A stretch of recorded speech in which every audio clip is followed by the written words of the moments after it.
Okay, sometimes I meet people and I immediately know that I want them on the show, but I don't always know what the topic is. And in this case, I met these two women at a civic event in downtown Raleigh through a friend. And after learning more about them, I had this aha moment. And that is when you are a woman in corporate America, you have a lot of obstacles. But if you are able to team up with other women, which is exactly what these two women did, they created a business together, the sky's the limit. And it always reminds me of the African proverb, and I use this in so many of my shows. If you want to go fast, go alone. If you want to go far, go together. So Andrea and Ann, they chose to go together. Welcome to the program, ladies. Thank you. Thanks for having us. Thank you. Well, I'm so glad you're here. I'm going to get into a little bit of background for both of you, and then we're going to dive right in. So, Andrea Mohamed is originally from Michigan. She got her MBA in North Carolina at Duke University. She spent most of her career navigating startups and corporate environments, working in innovation, marketing, and communications. But in 2023, she joined Ann at QuantumBloom, a company that is working to address the challenge of retaining women in STEM careers. Ann Hungate grew up in Ohio. She worked throughout her upbringing to create educational opportunities. She eventually got her MBA, joined the corporate world, angled in information technology. After a difficult professional experience in the workplace and filled with an entrepreneurial spirit, she struck out on her own in 2017 and launched her first business. And I loved this part of your bio, Ann, that when you met Andrea in 2023, her, quote, vision for helping women developed wings. I love that. So welcome again, ladies. So much to unpack here. And I also love the quote when you said Andrea's energy needed a cause and Ann's product needed Andrea's energy, a perfect match. So it's a great way to look at your partnership. Let's back up and talk about your background, though, how you got to this point in your career, kind of your early business path to becoming an owner. So I know, Ann, did you make hair clips? Is that right? When you were 11? It was my first business. And how'd that go? Were they like the banana clips? It was before banana clips. It was Oh, wow. fancy buttons that were glued to clips, and it was maybe the early 80s, just fancy hair clips. And I sold them at a boutique. And the only hard part is that my mom had to drive me over to the boutique because it was on the other side of town. She's like, "Why are you inventing a business already?" So you needed her buy-in. I mean, I personally think you should be telling people you were the, the predecessor of banana clips. That basically you designed banana clips, and you just didn't get the I was credit. the inspiration. Yeah, behind yeah, banana. absolutely. So Andrea, you were on a pretty traditional path, right? College, graduate school, corporate jobs. And a lot of this was shaped by your upbringing. You needed financial security because your mom had struggled as a single mom, and your dad was not around. So talk about how that helped define your path in a way that you knew that you had to do something to support yourself and maybe eventually a family. Yeah. So I come from, like, my parents got divorced. My mom did get remarried. So she wasn't a single mom in a traditional sense, but it was a sort of dynamic where she worked to support her two kids. Do you know what I mean? Like, it wasn't like we were fully embraced by my stepdad, even though he was my stepdad for 20 years. He had like a family prior. So it's like, I always saw like this. I saw growing up like the need to be able to take care of yourself, right? It's like that. I didn't really feel like I had a safety net as I was starting out. I'm a first generation college student. There wasn't like college money. I had to take out loans to do that. I worked two jobs, when I was an undergrad. And I just sort of learned to really depend on myself. And I think that was a struggle coming into my early professional career because it was the early 2000s and the dot-com bubble was bursting. And I found myself, because I needed a job, I would take jobs, not necessarily the right job, but it's like I had to support myself. I didn't have the luxury of waiting for the perfect job or the perfect role or whatever. And so it's like I kind of did what I had to do. And I think, looking back, it built a ton of resilience and grit and capability. There's a downside to it. I very much depend on myself. It's like I don't ask for help that well. Do you know what I mean? It's like I don't trust Yeah. other people in the sense of like, will they deliver? Because it's like I just grew up relying on myself. Yeah. Yeah, you're just incredibly Yeah. independent, and I think a lot of women of our generation have had experiences like that. I mean, my mom was a lawyer, and I remember her telling me, you're going to be a career person. And I mean, this was the 70s, and I was like, really? And she's like, yeah, you don't need to know how to take care of a house or any of that stuff, which of course later came back to bite me when I couldn't boil water. And you describe in your bio how your upbringing also shaped you. Similar to Andrea's, a lack of resources for education. Your dad actually went to prison, which obviously was very traumatic for you when you were 21. Talk about how that upbringing also affected you and how it made you resilient and stronger and confident and independent. Well, I was the fourth of five stair step children, right? One less than a year apart, each of the kids. So by the time, there was some dysfunction in the family, as there is with any family, especially when you have too many kids too close together.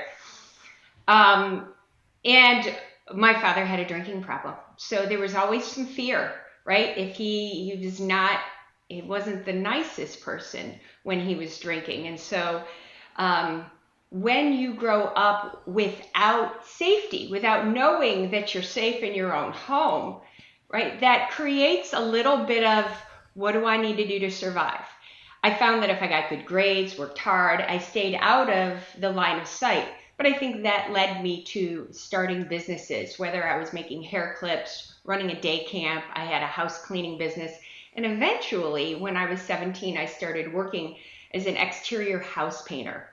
That paid well enough. Like high risk labor pays well enough that I was able to pay my way through college. And I also really learned how to thrive in an historically male working environment. And that skill set has really carried me throughout my whole career. Yeah, and I think, both of you talking about education, paying for your education, that's a huge thing because it's not just, oh, I want to go to college. It's, I want to go to college so badly that I'm willing to work for it. I did an interview with a young woman from a local college the other day, and she had buried the fact that she had paid for her education and all of her materials. And I said, bring that up to the top. I said, because when I hear that, when I see that, that just shows how tenacious you are. Andrea, another quote that really resonated with me from your bio was some of your experiences that you labeled as organizational toxicity, which I had not heard that before. So I'm going to read from this. Despite academic success, I struggled with workplace confidence and often found myself in toxic environments where I'd work twice as hard for half the recognition.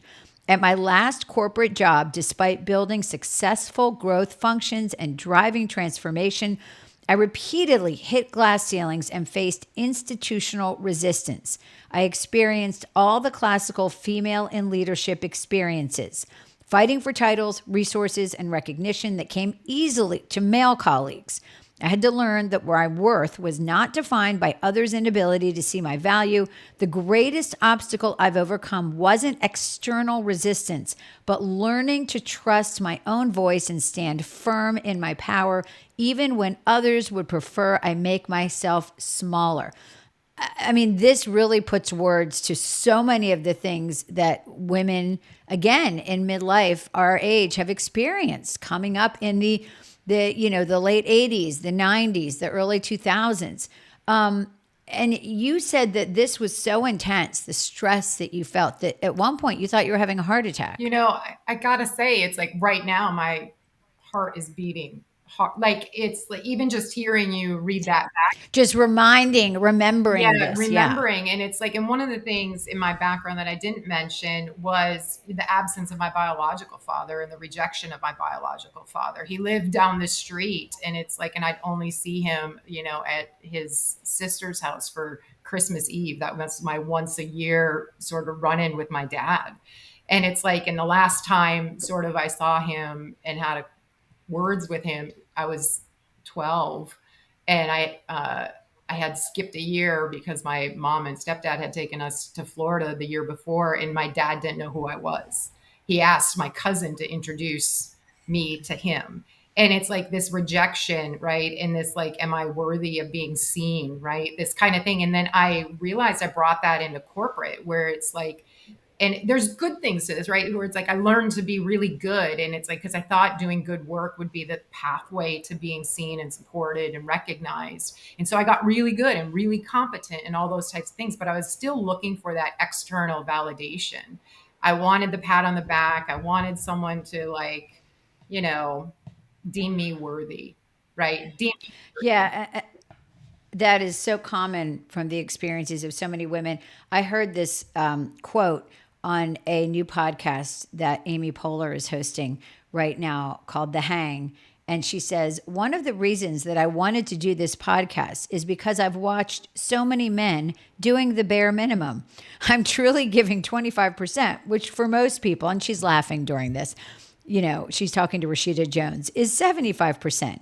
But it's like enough is enough with 100%, and enough with improving ourselves and listening to stuff about how we're supposed to get better and better. And, she actually starts the podcast by saying, I'm not going to give you any advice. I'm not going to tell you how to, change your life, improve your life. We're just going to have fun. So she stands by that. So we're going to get into your business in just a minute. But For what first, we're it's going to worth, take. I haven't missed an episode yet of Good Hang. It is Oh, hands down gosh. my favorite It is podcast. so It's good. so It is fun. so good. Yeah. I listened to Smartless, which her ex, Will Arnett, is one of the It's hosts. just And better than she Smartless. was she is on Smartless. She is their guest this week. Okay, So I haven't that's listened how to it yet. yeah, that's how I heard about it. But anyway, we're going to get into all that you guys are doing together. And we're going to do that after a quick break. We'll be back in a minute. Welcome back. So before the break, Anne, we were talking about some negative experiences in the workplace that you guys have both experienced. And Andrea said that it like brought back these memories, really, these feelings of stress, literal feelings in her body of stress, just talking about it. And I know you had your own negative experience and one that actually led you to leave a job. Can you talk about that a little bit? Yes, actually, it led to it was the inspiration behind QuantumBloom. I took a job that was not a stretch. It was not a big leap for me, but it was 2 levels higher. I had been in a job as a director with 260 people. Told I had to do another lateral to be more technical before I could get promoted. And it's unusual for a director to have 260 people. So I pick up my family, move across country to a job, a senior vice president job with 260 people, and had a Me Too experience with my boss. And as I was having this Me Too experience, I also realized that my level of skill and competence was significantly higher than my peers. And as I exited that job and found myself on the other side of the country with no network, an at-home husband and 2 kids in private school, I had about 8 weeks of money to live. I started to do some crazy networking to land my next gig, but I woke up one day knowing completely that the beliefs, habits, behaviors that make women such terrific students, such good girls, that I had lived by as I had climbed the ranks through excellence in delivery, work against you when you get to the highest levels. And those beliefs were woven into my DNA, into the fabric of my words, into my everyday choices. And if we, as a community of women executives, can intervene with women early in their career as they exit the education system and enter the workplace, help them unlearn a set of beliefs and behaviors and learn a new rule book. And if we support their managers and that mismatch of expectations and assumptions that women are bringing into the workplace and their managers have, then we can actually solve the problem of women leaving technologies. Right now, we're looking at 50% attrition by the time women are 30 years old. And these STEM jobs are in research and product and technology, engineering. It's where the growth is. There's financial freedom, there's creative freedom, there's personal freedom that comes when you can have these jobs. So if we could help women get to these jobs and then thrive in these jobs, we can change the economy and we can change the trajectory for many generations to come. Yeah, and so this is what I was going to ask you guys. What does QuantumBloom do? So this is what you guys do, right, Andrea? You Yeah. find these women, I guess, and then you help them get into a workforce. I mean, who are you working with? Are you working with the employees? Are you working with the businesses, or Yeah, both? so it's like our primary business model is a B2B business model where, we work with companies that are interested in solving their STEM, retention advancement challenges.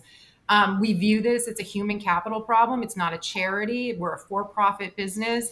And if we only were to focus on women, it's like without the involvement of companies and their engagement, it's like we're missing half of the puzzle, right? Because it's both women's internal resiliency and sense of like authenticity and agency and I belong here, and then coupled with creating the conditions in her environment, her immediate work environment, to thrive. And so what we offer is a comprehensive ecosystem approach to this challenge that includes proprietary curriculum, a coaching model that's both group and individual coaching. It's a cohort based delivery experience. So women develop a sense of belonging and community where they might be the one, the only, the few in their work teams. Here they have 20 other women who are, at similar life stages and in technology. And then, like Anne said, what's very unique about our offering is that companies who sponsor women commit to their managers being involved in the programming, because we know people join companies and quit bosses. And so we have to facilitate sort of the relationship and the ability to have crucial conversations between the employee and that manager, which will make or break some of those early career decisions on to stay or leave. And then the last kind of component of our model is in-company mentorship. We know the value of mentorship. You can get a mentor by reaching out to someone on LinkedIn, but if you have someone in your company that understands that company's opportunities, politics, culture, and couple that with your aspirations and interests, that's creating the conditions for women to both, stay and thrive and advance, hopefully. Wow, those are all great ideas. And I'm curious, and you talked about how we need to change the culture, right? So, what are some of the things that we're doing as women that don't serve us? I mean, are there specific things that you can think of? I know you did mention, being a good girl, following the rules, and I definitely was raised that way. You climb the career ladder, you work hard. Life is fair, right? If you do this, you're going to get this. And obviously that doesn't work out. I learned that, I think, in my third job, when in TV you work, days or weekends or nights or overnights. And somebody came in and got a day shift before me. I was still on nights. And I was told by the company, we put you where we believe you're going to be the most useful to us. But what are some specifics that you think need to change? Last week we did a module with the women on business mindset, and I think that is the one where they were tripped up the most. We have these 4 quadrants of leadership: personal leadership, people leadership, results leadership, and thought leadership. So in results leadership, women are very good at showing their work and describing in great detail how they solved something.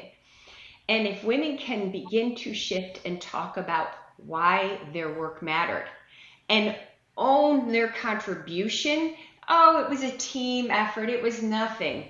No, we worked hard as a team. I contributed to this piece and I'm really proud of what we've accomplished. So speak to outcomes, own your piece, and proudly be part of a team, and don't apologize for doing great work. Like, step into it and take the space. That's some great advice. And it's easier said than done, but it is important. And that's one of the things that I love about this podcast is I hope younger women will listen because I want them to hear the experiences of women in midlife to say, hey, don't do what we did. Try it this way. Andrea, I know, we both of you guys left the security of the corporate world to do this venture together. What was that like for you? Is it nerve wracking because you talked about how financial security and stability was always really important to you? So doing something like this is a little bit of a risk, right? You're taking a leap. Yeah, it definitely is. And I think, one of the things I like to say is choose your hard. Staying in corporate was hard for a whole host of reasons, right? The higher up I went, the bigger the target was on my back. Being a startup co-founder, that's hard, right? And it's like, but what we get from that has just far exceeded my expectations. It'd be almost 2 years. In August, it'd be 2 years since we've been working together. And I think the financial security part of this, that's a really interesting question because, I mean, my husband and I were very responsible in how we used our resources for the last 20 years, paid off our house, paid off cars, bought an investment property that's proven to be really lucrative for us, right? And then, I took this leap and I've foregone this paycheck, this steady paycheck and bonuses and rely on his health insurance and all those things now. And it took a while for me to recognize I had money, to be honest. I was like, I am still like in a top tier of like, if we're looking at society wise, I'm like, and I had to kind of shift my mindset from like, no, I'm not this sort of paycheck to paycheck woman. When I was starting my career, it's like that had to take jobs. I actually have resources and the opportunity, and with it certainly a fair amount of privilege to be able to do what we're doing right now and forego those big salaries.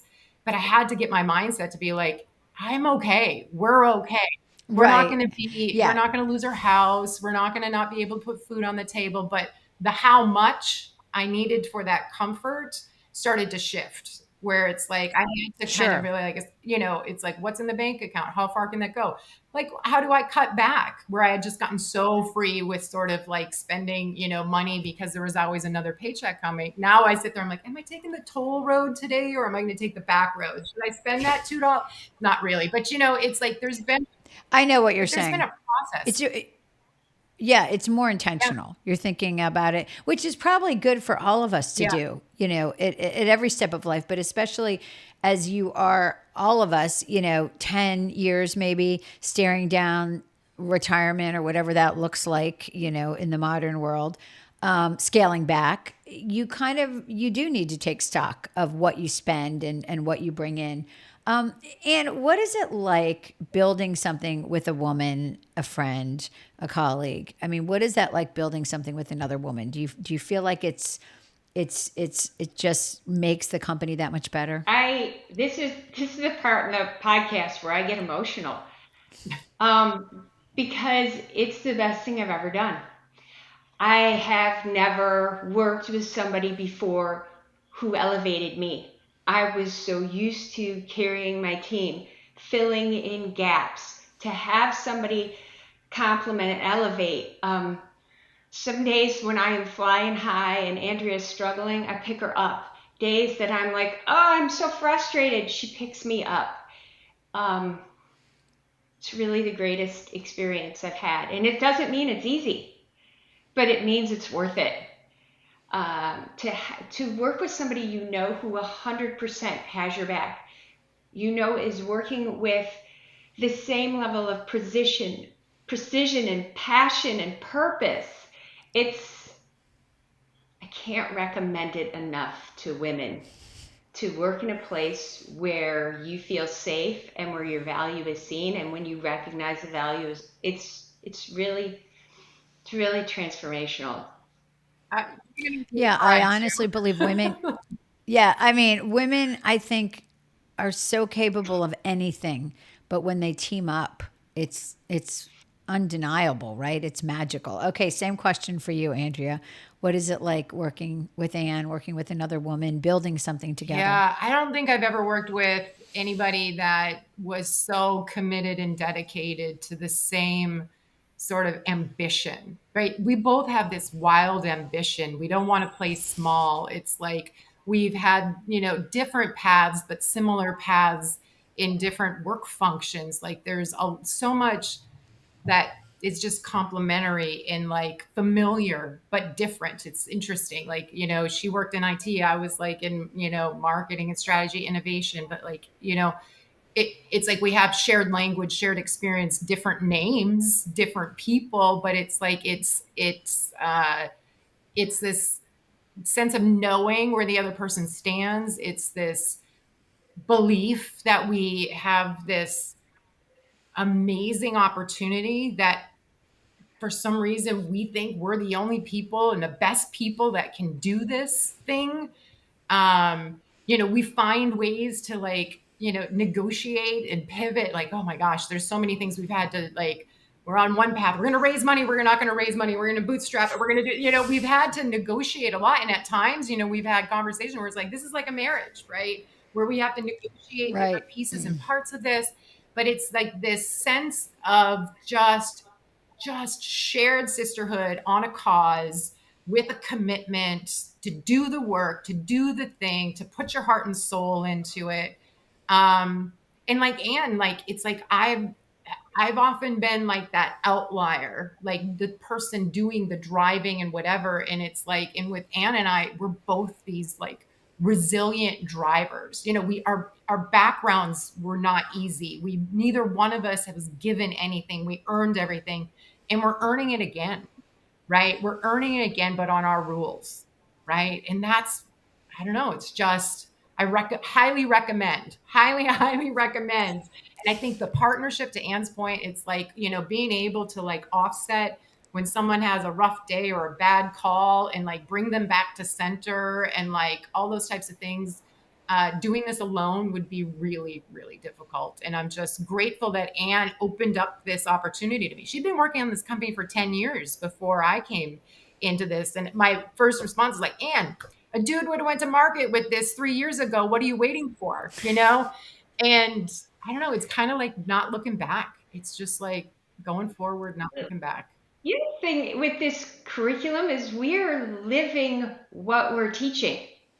We are walking the talk. We gave up the carrots of the system in the belief that we could do better and more outside. We are living it. When we started this, we refreshed all of the modules. We retake every class every month ourselves, right? We are walking our talk. Yeah, and I always say, and I know my audience is going to be like, not that again, but passion and purpose. Those are the two things that if you can combine those at any time in life, but especially at a time in life when you have a financial safety net and you can kind of go out on a limb and you can do something you care about and something that helps other people. I mean, it's just like a total win-win. Any advice, ladies, before we go, and this is for both of you, to other women who may be thinking about starting a business with a friend or people they know and, just kind of taking that leap? The first thing is, if you feel it, if you dream it, then that's the universe that's calling you to move forward. So seriously consider it and surround yourself with people and resources to take the next step. Don't try to do it all on your own.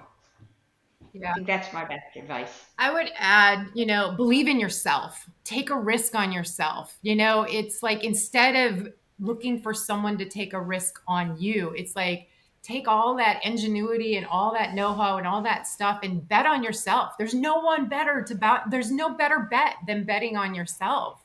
And I hope that, anybody listening to this, like kind of can be bolstered into thinking yes, you can, you're resourceful. It's like women can do anything. We're amazing creatures. Like, and we have to start believing that and reminding ourselves of that. And I think really it's like the world will change because women stepped up. right? Absolutely. How can people follow what you're doing and learn more about your company? We have a beautiful website designed and curated by Andrea at www.quantumbloom.com, and you can sign up for our newsletter. We would love, to have you follow us. We have a great presence on LinkedIn and on Instagram. Okay, great. And I will put all of those links in the podcast notes so people can check them out. Thank you guys so much for sharing your wisdom today. I know that it will be inspirational to a lot of women, hopefully of all ages, because I think it's information that we could use at any age. So thank you again for being my guest. Thank you.